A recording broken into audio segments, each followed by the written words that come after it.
Birds fans, thanks for streaming in here on Birds 365 on the JAKIB YouTube channel.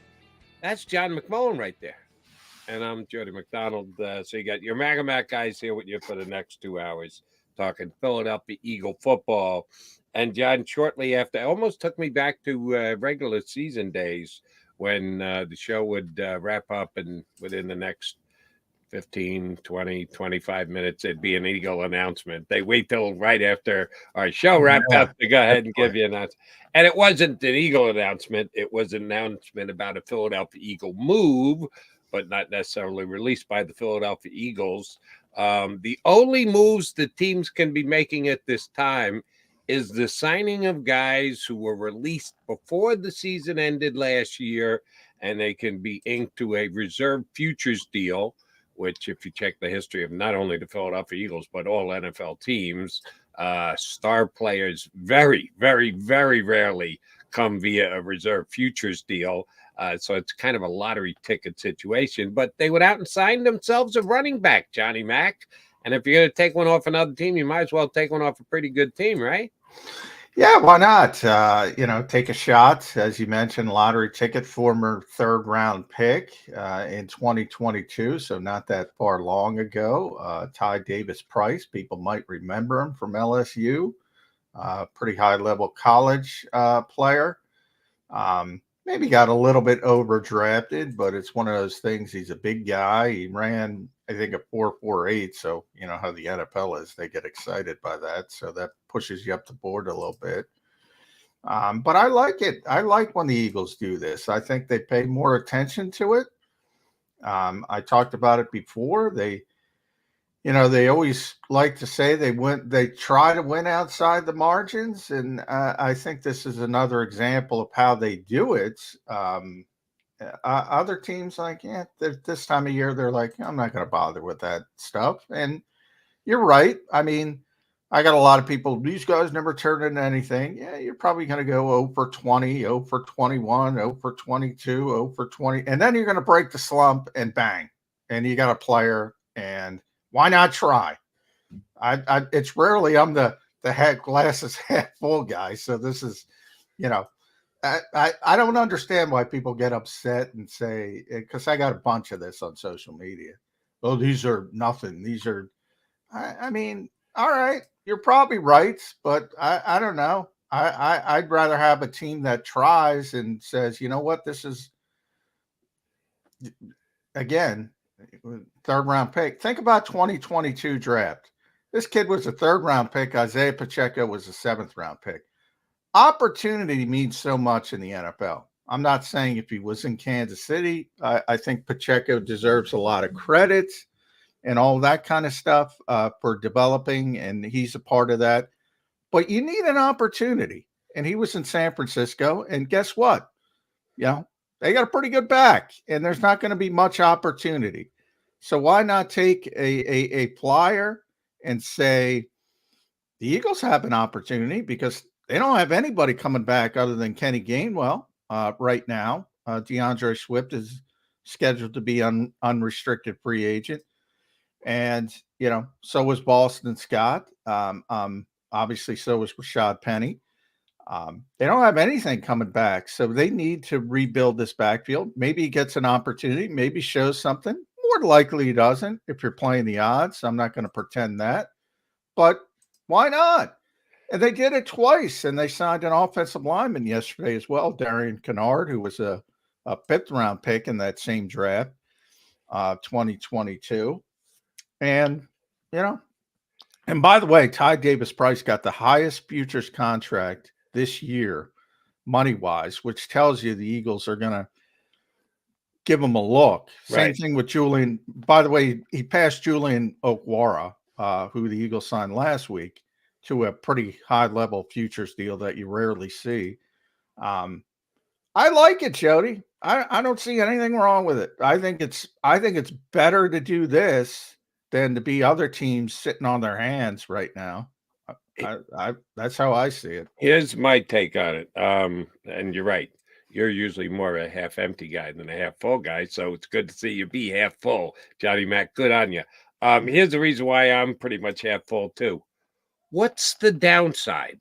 Yeah, exactly. If you're just going to sit there, oh, these guys never make it. Oh, McMullen said, oh, for 22, you got to wait 23 times before you hit one. Yeah, those are probably the numbers. You're probably, what do you lose?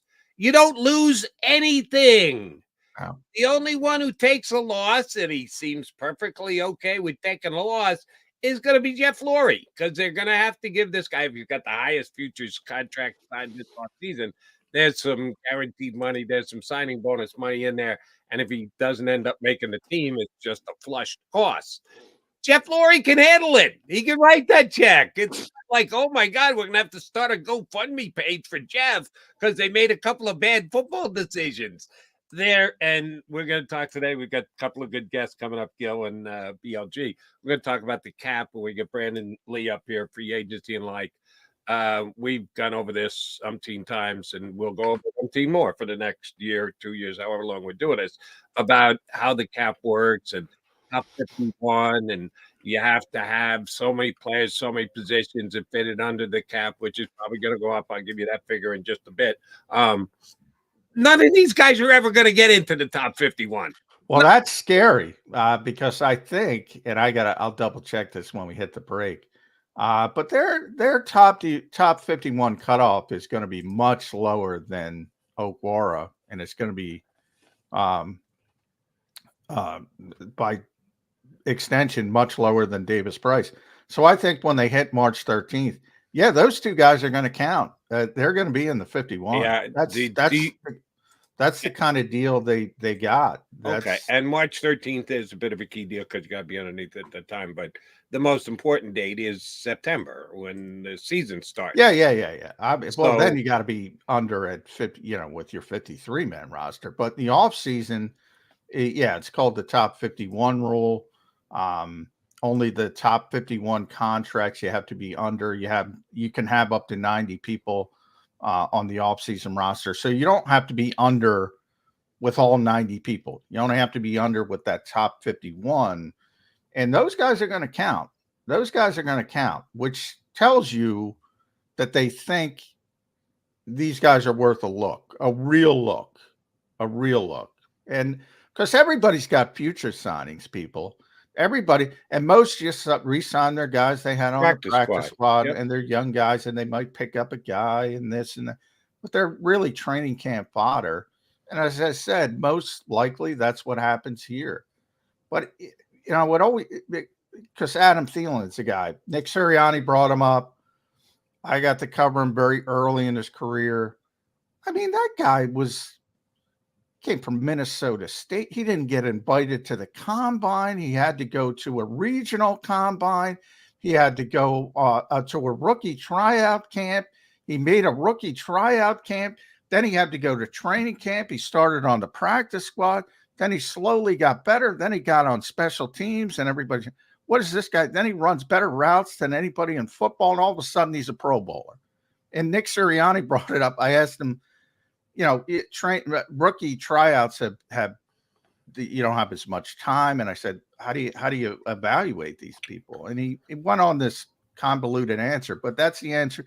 At the end, he said, don't miss Adam Thielen. Don't miss Adam Thielen. I didn't bring up Adam Thielen. He did. He's like, just don't miss Adam Thielen. Adam Thielens are out there. They are out there. The NFL misses. It's rare, but they miss, and it's worth a shot. So you might as well take your swings. If this was something you could get odds on or bet on, I'd probably bet against. But so what? It's like you get a free bet. It's not going to cost you anything. If they're going to give you 1,000 to 1 odds, so you throw a couple bucks now. If you lose, it's a couple bucks. Doesn't really matter. If you hit, damn, you're going on vacation. That's the way the Eagles look at this. And yes, outside the margins is where they like to take their shots. And I think this is a worthwhile shot. The only thing that hit me when I realized who the player was, and I'm sitting around watching TV, I forget what I'm doing, and John texts me the tweet from his agency that says he signed the largest futures contract so far this offseason, which also doesn't mean a whole hell of a lot. The first thing came to mind was, ex-San Francisco back. Didn't Trey they just Sermon, go that's where down this everybody, road with yeah, Trey Sermon, that's who where everybody. also was a high draft pick, relatively high? Third round pick, exact Yeah, same thing. day Yeah. 2 pick. And you say, yeah, what happened with Trey Sermon? Well, the Eagles. And the thing I will forever remember about Trey Sermon is the fact that Nick Sirianni would just bring him up out of nowhere and say, yeah, but Trey Sermon, man, is he showing us something in practice? Man, is he running hard in practice? But it never quite actually showed And by the itself in way, the game. Trey Sermon is still in the NFL, still with Shane Steichen in Indianapolis. So it's not like hasn't been an NFL player. But yeah, I get why people don't care, don't think about it, just a guy. But again, I just look at it from the standpoint of the 31 other teams, and most of them, and I'm not going to say all, but again, the top 2 futures deals in the NFL are in Philadelphia. I like that. I like if I'm a fan, I want my team to uncover every rock, and you do, and you get nothing. I grant you the odds. If you're betting, yeah, bet the other way. But what does it hurt? As you point out, Jody, what does it hurt? I like trying. It's money's in the couch cushion of Jeffrey Lurie. So yeah, I'm not going to get crazed about it. Here's where you can actually, if you want me to go devil's advocate and play the half empty card here, here's where it could actually have an effect on the Eagles in a negative form. Come April, the Eagles are going to participate in the draft. I did see one spot yesterday. Do you ever use tankathon.com? Yeah, usually during the season to see where the draft standings are. Right. In season. Yeah. As do I, but I punched up yesterday. I don't even remember what reason for. And they give you the Eagles draft picks, and they're actually projecting, because it's still just a projection as to where the Eagles' compensatory draft picks are going to be. It has not officially been announced yet. There's a very elongated, at least for me, I'm not that bright, confusing mathematical theorem that they use to come up with exactly how the picks are given out and the like. And 5, 6, 7 different outlets I've seen have projected the Eagles to get a third and 3/5 round draft picks, 6 compensatory picks in the draft this year. They went so far as to even slot them in to their specific rounds, and where their other teams are going to be getting compensatory picks as well. And then there's more to the theorem that tells you where they're going to put in. So they actually came out with where the picks were. I'll give them to you in a second here. But if we're on draft day, it's day 3, not day 1 or day 2. The Eagles have 4 picks in the first 3 rounds. I don't think they're going to be using a pick in either of those 2 days or any of those 4 picks on a running back. But if you're sitting there in day 3 and there's a running back on the board and you go, do we really want to take a running back when we've already got Ty Davis? Yeah, maybe we'll take a pass. And they pass on running back and they get another backup offensive lineman, bring them along offensive lineman prospect. And they pass on running back, and that guy turns out to be Adam Thielen, and he's an eventual Pro Bowl. And like, when that happens, you can actually go, yeah, that's on Howie. They decided that they didn't need to draft a running back because they signed this guy to a future deal. Now, this is like 9 steps have to happen for this to come back and bite the Eagles in the butt. It could happen. That's about it. I'd say the odds are as good as there are that Davis becomes a player just on his own merits. You do have to play that what-if card. I think that's fair from an Eagle fan perspective, is it not? Yes and no. I mean, there's the evaluation aspect. These 2 guys are very young, 2022 draft picks that they signed yesterday. So I think Davis Price is 23. I think Kennard is 24. So they're very young. Kennard specifically, I remember, and I just texted somebody I talked to at the Eagles, and I remember his name coming up in the 2022 draft about he had told me Stoutland liked him. You wouldn't mind working with him. Now we're talking day 3 pick, not he's ended up being, I think, a 5th round pick is what it. So the Eagles were probably looking at him as 6th, 7th round as a developmental type. And then, something happens and you got an opportunity to bring him in. Stoutland remembers and they bring him in. I don't think that's a bad thing. When it comes to that stuff comes to evaluation. If they think Davis Price, who's 23, who's 219, who runs a 4.48, is more gifted than a 6th, 7th round potential pick, yeah, it might affect their thinking, but that's not necessarily a bad thing. And that's where I say opportunity matters because, and I use Pacheco as the best recent example of this. If he gets drafted by San Francisco in the 3rd round, he's not Isaiah Pacheco. He's not, because he's not getting an opportunity. Might be the same player behind the scenes. We'd never know about it. So, so much of it is opportunity. Now, because of the way the Eagles build their roster, they're not going to pay somebody like Christian McCaffrey, although they would have drafted him back in the day. But in general, they're not, no matter what fans talk about, and they're going to talk about it, and we're going to talk about it, and everybody's going, oh, go get Derrick Henry, go get Saquon Barkley, go get Josh Jacobs. I just got odds for Josh Jacobs yesterday in my email box. Guess who's number 2, Jody? The Philadelphia Eagles.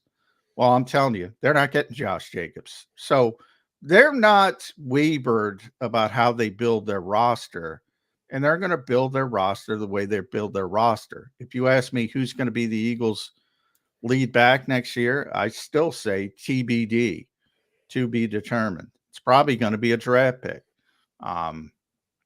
It might be a veteran guy. I brought up A.J. Dillon a while back. It may be, they may sign somebody lower rung who's going to get a more serviceable deal, shall we say. That's not out of the equation, and that's why I put TBD. Could be a free agent, but he's probably not here yet.